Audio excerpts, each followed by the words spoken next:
कहानी है एक ऐसे शैतान के बारे में जिसे स्वर्ग से निकालकर नर्क में भेज दिया जाता है, जिसके बाद वो अपनी बेइज्जती का बदला लेने के लिए एक इंसान को प्रेग्नेंट करके उसी के पेट से पैदा होता है। और फिर वो क्या क्या करता है ये जानने के लिए आप इस स्टोरी को एंड तक जरूर सुने।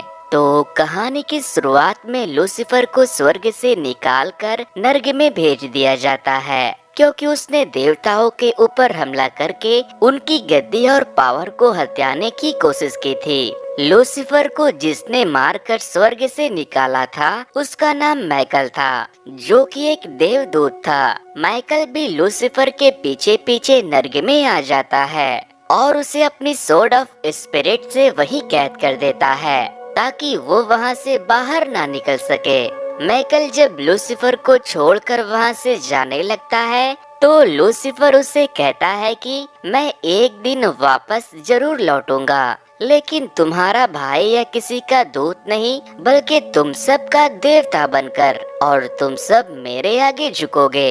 इसके बाद माइकल वहाँ से चला जाता है। इसी तरह लूसीफर को नर्क में कैद हुए सदियां बीत जाती है, लेकिन समय के साथ साथ नर्क की सेना ने लूसीफर को अपना भगवान मान लिया था। सदियां बीत जाने के बाद जिस जगह पर लूसीफर आसमान से गिरा था उस जगह पर लूसीफर को मानने वाले इंसानों ने एक बहुत बड़े चर्च का निर्माण कर दिया, क्योंकि उनका मानना था कि एक ना एक दिन लूसीफर उसी रास्ते से नर्क से वापस लौटेगा और दुनिया पर राज करेगा। अब हमें लौरा नाम की एक लड़की को दिखाया जाता है। लौरा अपने कॉलेज के एक प्रोफेसर के पास जाकर उससे कहती है कि आप प्लीज मेरे थीसिस को पब्लिश करवा दो, जिस पर प्रोफेसर लौरा के साथ फ्लर्ट करने लगते हैं और उसे शाम को अपने घर आने को कहते हैं, जिससे कि लौरा उसके इरादे को समझ जाती है और वहां से चली जाती है। लौरा वहां से एक चर्च में जाती है जहां आज एक एग्जीबिशन होने वाला था और इस एग्जीबिशन में जेसस के कफन के ऊपर उनके खून और डीएनए के निशान को दिखाया जाने वाला था। चर्च के बाहर बहुत भीड़ इकट्ठा हो गई थी, क्योंकि 100 सालों में अब तक बस 5 बार ही जेसस के कफन के कपड़े को लोगों को दिखाया गया था। लौरा एक स्टूडेंट थी।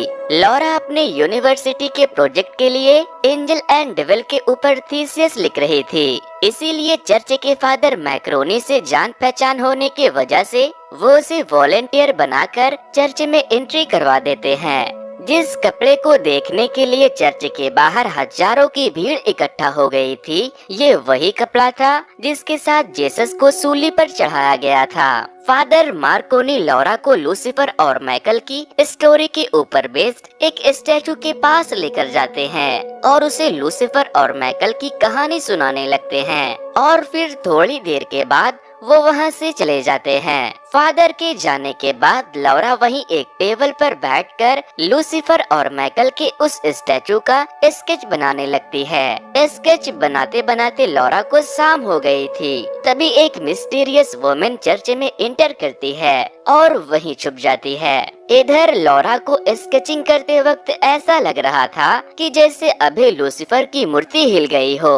वो उसे ध्यान से देखने लगती है। तभी वहाँ एक सिक्योरिटी गार्ड आता है और उसे कहता है कि चर्च बंद होने का समय हो गया है, आपको यहाँ से चलना चाहिए। फिर जब वो सिक्योरिटी गार्ड वहाँ से जाने लगता है तो लौरा उसके पीछे पीछे आ रही थी। तभी वो उस मिस्टीरियस वुमन जिसका नाम लिज था उसे गार्ड्स को मारते हुए देख लेती है और डर के मारे वहाँ से भाग जाती है। लौरा चर्च से बाहर निकलने की कोशिश कर रही थी, लेकिन चर्च के हर दरवाजे को किसी ने बाहर से बंद कर दिया था, इसीलिए वो वहीं एक कबर्ड में छुप जाती है। लिज एक सोट से जेसस के कफन के बाहर लगे प्रोटेक्शन शील्ड को तोड़ देती है और उसके अंदर से कफन को चुराने लगती है, लेकिन तभी वहाँ फादर मार्कोनी आकर लिज को रोकने की कोशिश करते हैं तो वो उसे मारकर नीचे गिरा देती है और उसके सीने में सोट घुसा देती है। वहीं लौरा कबर्ड के पीछे से ये सब देख रही थी, लेकिन वो कुछ नहीं कर पाती।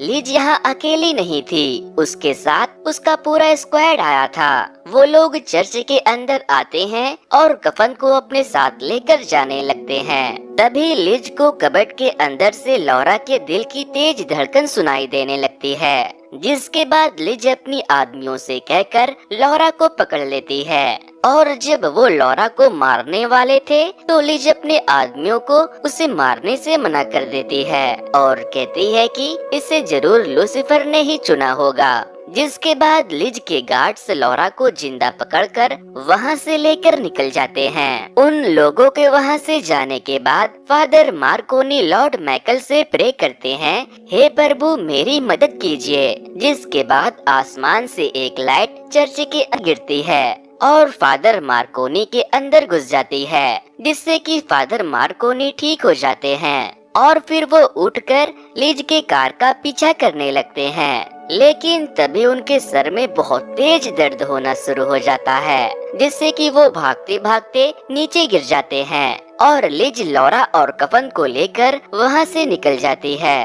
अब हमें एक वेडिंग प्रोग्राम को होते हुए दिखाया जाता है, जहाँ एक बच्चा वायलिन बजा रहा था। वो बच्चा वायलिन बहुत अच्छा बजा रहा था और उसके टैलेंट को देखकर वहाँ बैठे सारे ऑडियंस सरप्राइज हो जाते हैं। तभी वहाँ डॉक्टर लॉरेंट नाम के एक साइंटिस्ट आते हैं और ऑडियंस को बताते हैं कि ये बच्चा अंटोनियो विवाल्दी का खून है, जो कि इतिहास का एक बहुत ही फेमस आर्टिस्ट था और इसे मैंने अंटोनियो के डीएनए से अपने लैब में बनाया है। डॉक्टर लॉरेंट कहते हैं कि जरा सोचिए, अगर आपका बच्चा उन इतिहासकारों की तरह मशहूर और टैलेंटेड हो जिनकी काबिलियत की किस्से आज हम किताबों में पढ़ते हैं, तो आपके लिए ये कितना फायदेमंद होगा। इसके लिए मैं दुनिया भर की मशहूर और काबिल लोगों के डीएनए को निकालकर उनसे उनके जैसे बच्चों को अपने लैब में तैयार कर रहा हूँ। इसके बाद डॉक्टर लॉरेंट वहाँ एक और बच्चे को लाते हैं, जिसे एक फेमस इटालियन आर्किटेक्चर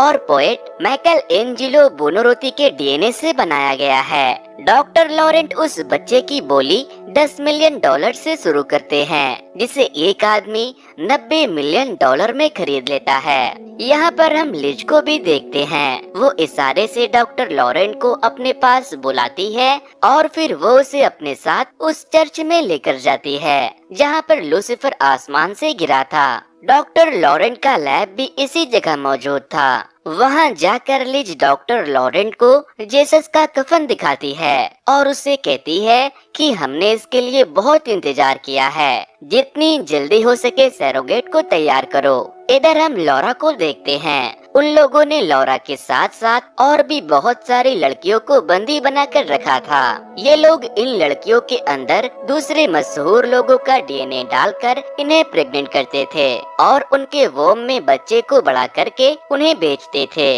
ये लड़कियां बहुत तकलीफ में थी और खुद को जितनी जल्दी हो सके यहाँ से आजाद करना चाहती थी। लौरा कहती है कि मैं तुम लोगों को यहाँ से निकाल कर रहूंगी। तभी कुछ गार्ड्स वहाँ आते हैं और लौरा का ब्लड सैंपल लेकर वहाँ से चले जाते हैं। इधर म्यूजियम के फादर सीसीटीवी में फादर मार्कोनी को मरते हुए देख रहे थे, लेकिन तभी फादर मार्कोनी जब वहाँ जिंदा पहुँच जाते हैं तो दोनों फादर उन्हें जिंदा देखकर घबरा जाते हैं। मार्कोनी बहुत गुस्से में था।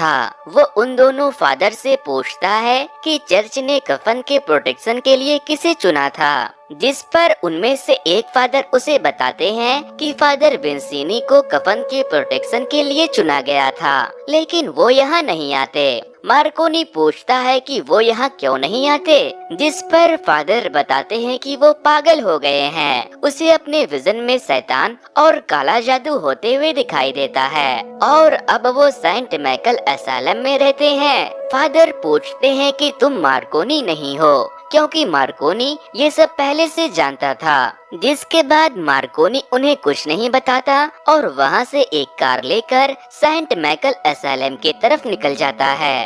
अब मार्कोनी मार्कोनी नहीं रहा था, दरअसल शरीर तो उसका था, लेकिन उसके शरीर के अंदर की आत्मा हेवन से आए माइकल की थी। फिर जब मार्कोनी असाइलम के पास पहुंचता है तो वो असाइलम पहाड़ों के ऊपर बना हुआ था।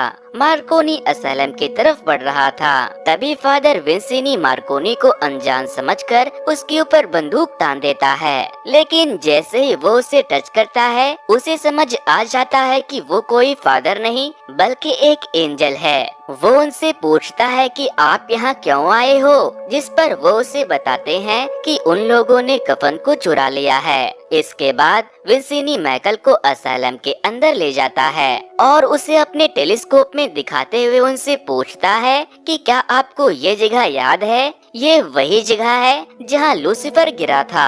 विंसिनी बताता है कि अब उस जगह को उसके चाहने वालों ने पूरी तरह से अपने कब्जे में ले लिया है और अब वो वहीं से उसके लौटने का इंतजार कर रहे हैं। माइकल कहता है कि वो अब कभी नहीं लौटेगा क्योंकि मैंने उसे बांध दिया था। इसके बाद विंसिनी उसे बताता है जिस औरत ने तुम्हें मारा था अब वो अपने दानवों के साथ मिलकर लूसीफर को आजाद करने की कोशिश कर रही है। विंसिनी बताता है कि वो लोग लूसीफर के आत्मा को आजाद करेंगे और लूसीफर को जेसस के खून के साथ पैदा करेंगे, जिससे कि लूसीफर आजाद होने के साथ साथ और भी ज्यादा ताकतवर बन जाएगा और खुद देवता बनकर पूरी दुनिया पर अपना कब्जा कर लेगा। जिसके बाद विंसिनी माइकल को वहाँ से एक पुराने टनल के पास लेकर जाता है जो लूसीफर के चर्च के नीचे बना था।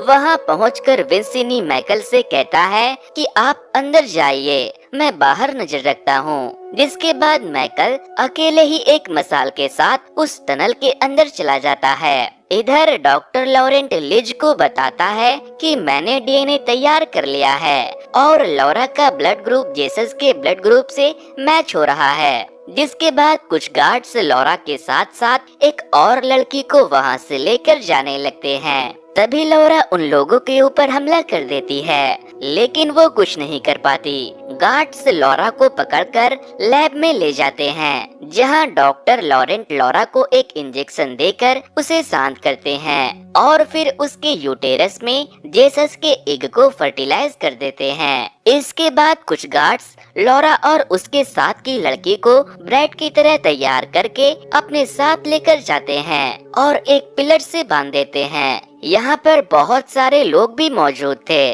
जो लूसीफर की पूजा करते थे। तभी वहाँ पर एक मॉन्स्टर आता है। इस मॉन्स्टर को लूसीफर ने नर्ग से भेजा था, क्योंकि लिज ने नर्ग के द्वार को खोल तो दिया था, लेकिन वो लोग लूसीफर को आजाद नहीं कर पाए थे, क्योंकि लूसीफर के आजाद होते ही उसका शरीर खत्म हो जाता। इसीलिए उन्हें एक ऐसे शरीर का इंतजार था जो लूसीफर के ताकत को अपने अंदर बर्दाश्त कर सकता था। वो मॉन्स्टर लौरा और उसके साथ की लड़की को अपने साथ लेकर जाता है और एक पिंजरे में बंद करके उसे नर्ग के दरवाजे के अंदर डालने लगता है। इधर नर्ग में कैद लूसीफर पिंजरे को नीचे आते देख खुद को मारकर अपनी आत्मा अपने शरीर से अलग करके आजाद हो जाता है। लौरा और उसके साथ की लड़की नर्ग में पहुंचकर बहुत डर रही थी। तभी कुछ मॉन्स्टर उन दोनों को पिंजरे के बाहर से पकड़ लेते हैं, जिसके बाद पिंजरे के नीचे से लूसीफर की आत्मा निकलकर आती है और उस दूसरे वाली लड़की के मुंह में घुस जाती है, लेकिन उस लड़की का शरीर लूसीफर की आत्मा को बर्दाश्त नहीं कर पाता और वो लड़की वहीं मर जाती है। जिसके बाद लूसीफर उसके शरीर से निकलकर लौरा के शरीर में घुस जाता है, लेकिन लौरा को इससे कुछ भी नहीं होता। उसे कुछ समझ नहीं आता कि उसके साथ क्या हो रहा है। इसके बाद वो मॉन्स्टर लौरा को नर्ग से बाहर निकालकर वापस से लिज के पास भेज देता है। लिज और बाकी के उसके सपोर्टर लौरा को वहाँ सही सलामत देखकर बहुत खुश होते हैं। इसके बाद लिज लौरा को एक कांच से बने कमरे में लेकर जाती है ताकि वो लोग उसे ऑब्जर्व कर सके। यहाँ पर लौरा लिज से पूछती है कि आगे तुम मेरे साथ क्या करने वाली हो, तो वो कहती है कि अब एक नया और ताकतवर जेसस पैदा होगा। इधर माइकल चर्च के नीचे के रास्ते से उस जगह पहुँच जाता है जहाँ जेसस के कफन को रखा गया था। वो कफन को समेटकर अपने बैग में रख लेता है। तभी उसे सामने लगे मॉनिटर पर लिज दिखाई देती है। वो उसे देखने लगता है तो डॉक्टर लॉरेंट वहाँ आ जाते हैं, जिसके बाद माइकल वहाँ ब्लास्ट करके लौरा को छुड़ाने चला जाता है। लौरा उसे देखते ही फादर मार्कोनी समझने लगती है और खुशी के मारे उसे बार बार गले लगाने लगती है, जिससे कि देवता गुस्सा हो जाते हैं और उससे कहते हैं अब बस भी करो, मैं फादर मार्कोनी नहीं हूँ। ये सुनकर लौरा वहाँ से भागने लगती है। तभी कुछ गार्ड उसे पकड़ने के लिए आते हैं तो माइकल उसे पकड़कर स्टोर रूम में छुप जाता है। लौरा को लगने लगा था कि उन लोगों ने मार्कोनी की बॉडी के साथ भी कुछ किया है और वो उन्हीं लोगों के साथ मिला है, इसीलिए वो उसके ऊपर बंदूक तान कर उससे पूछती है कि कौन हो तुम। तो माइकल उसे बताता है कि मैं स्वर्ग से आया हूँ और मार्कोनी मर चुका है। जिसके बाद लौरा माइकल को उसे वहाँ से निकालने के लिए रिक्वेस्ट करने लगती है। माइकल उसे टनल के रास्ते बाहर लेकर जाने लगता है, लेकिन तभी एक मॉन्स्टर लौरा को पकड़ लेता है। जिसके बाद माइकल उस मॉन्स्टर को गोली मार देता है, लेकिन वो गोली से नहीं मरता और वो माइकल के ऊपर हमला कर देता है, जिससे कि माइकल वहीं बेहोश हो जाता है। और तभी लिज अपने गार्ड्स के साथ वहाँ आती है और लौरा को पकड़कर टनल से बाहर लेकर चली जाती है और उसे वापस से ले जाकर उसी ग्लास के कमरे में बंद कर देती है। इधर नर्ग के मॉन्स्टर ने माइकल को जंजीरों में बांध दिया था, लेकिन वो अपने जंजीरों को किसी भी तरह से तोड़ लेता है और उस जगह पहुंच जाता है जहां नर्ग का दरवाजा था। माइकल उस दरवाजे को जैसे ही ओपन करता है, नर्ग का मॉन्स्टर उसे पकड़ने के लिए आ जाता है, लेकिन माइकल उस दरवाजे के अंदर कूद जाता है। वो सीधे नर्ग में पहुंच गया था। उसके वहां जाते ही एक मॉन्स्टर उसके ऊपर हमला करता है, लेकिन वो उसे मारकर भगा देता है। माइकल के वहां जाते ही नर्ग के कुछ दरिंदे वहां आ जाते हैं। वो उससे पूछता है कि लूसीफर कहाँ है, जिस पर दरिंदों का सरदार मैमून कहता है कि वो तो यहाँ से जा चुका है और बहुत जल्द हम भी जाएंगे, लेकिन अब तुम यहीं कैद होने वाले हो क्योंकि तुम अपने तलवार के बिना यहाँ कुछ भी नहीं हो। माइकल कहता है तुम लोग मेरा कुछ नहीं बिगाड़ सकते।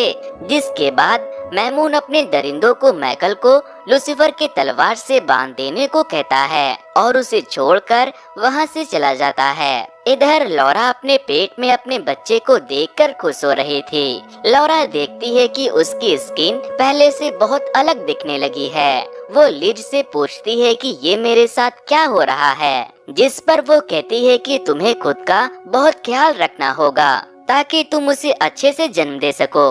लौरा कहती है कि तुमने मुझे किडनैप किया और मुझे प्रेग्नेंट किया और अब तुम मुझे मेरा ख्याल रखने का बोल रही हो। जिस पर लिज उससे कहती है कि मैं तुमसे वादा करती हूँ, मैं बच्चे के पैदा होते ही तुम्हें आजाद कर दूंगी। इधर नर्ग में उन दरिंदों के जाने के बाद कुछ इंसान माइकल के पास आते हैं। माइकल उनसे पूछता है कि तुम तो इंसान हो, तुम यहाँ क्या कर रहे हो। जिस पर वो कहते हैं कि हमें यहाँ लूसीफर के लिए कैद किया गया है। फिर वो लोग माइकल से पूछते हैं कि क्या तुम एक अच्छे एंजल हो। जिस पर वो कहता है कि मैं तुम लोगों से वादा करता हूँ, तुम लोग मुझे मेरा तलवार ला कर दो, मैं आजाद होते ही तुम सबको आजाद कर दूंगा।